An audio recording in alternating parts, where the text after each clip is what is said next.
Assalamualaikum warahmatullahi wabarakatuh. Salam sejahtera bagi kita semua. Sebelumnya perkenalkan, nama saya Ari Oktavia Rahman dengan NIM 0534 95233 dari Prodi Ilmu Komunikasi. Pada kesempatan kali ini saya akan menjelaskan tentang beberapa jenis term dalam logika serta pengertian dan contoh sesat pikir atau logical fallacy beserta cara menghindarinya. Pertama, dalam ilmu logika, term adalah kata atau rangkaian kata yang berfungsi sebagai subjek atau predikat dalam sebuah pernyataan. Term ini terbagi menjadi beberapa jenis, diantaranya yang pertama ada term tunggal atau term singular. Term ini merujuk pada satu objek tertentu secara spesifik. Contohnya adalah presiden pertama Indonesia atau gunung tertinggi Indonesia di Indonesia. Term ini hanya menunjuk pada satu individu atau objek saja. Selanjutnya ada term umum atau term general. Term ini digunakan untuk menyebut seluruh anggota dalam suatu kelompok atau kategori. Misalnya kata manusia, buku, atau mahasiswa. Kata-kata ini tidak menunjuk pada individu tertentu, melainkan pada keseluruhan kelompok tersebut.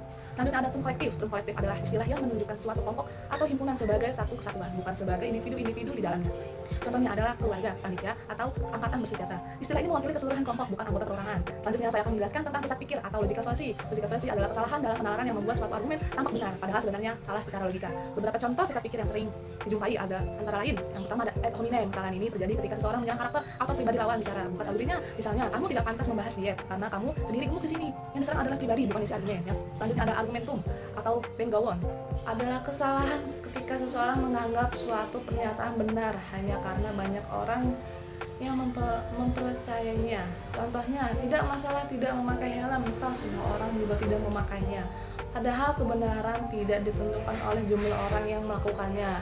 Selanjutnya ada strawman. Fallacy ini terjadi ketika argumen lawan dibelokkan atau dilebih-lebihkan agar mudah diserang. Misalnya, seseorang berkata, kita perlu meninjau ulang pembangunan infrastruktur agar tidak merusak lingkungan. Lalu dibalas, jadi kamu tidak mendukung pemerintah. Padahal yang dibahas di sini adalah tentang infrastruktur, bukan dukungan terhadap pemerintah. Agar kita terhindar dari sesat pikir, ada beberapa hal yang harus diperhatikan. Selalu berpikir kritis dan menilai argumen berdasarkan bukti yang kuat, bukan hanya berdasarkan emosi atau opini semata. Selanjutnya, bisa fokus pada isi argumen, bukan menyerang pribadi lawan bicara. Selanjutnya ada pastikan setiap pernyataan didukung oleh data atau fakta yang logis dan relevan. Lalu periksa kembali apakah premis yang digunakan memang berkaitan langsung dengan kesimpulan yang diambil.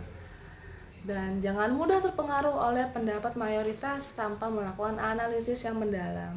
Dengan memahami jenis-jenis term dan mengenali sesat pikir, serta membiasakan diri berpikir kritis, kita dapat berdiskusi dan berargumen dengan lebih objektif dan rasional. Demikian penjelasan singkat dari saya, semoga bermanfaat dan dapat menambah wawasan kita semua. Terima kasih atas pengertiannya. Wassalamualaikum warahmatullahi wabarakatuh.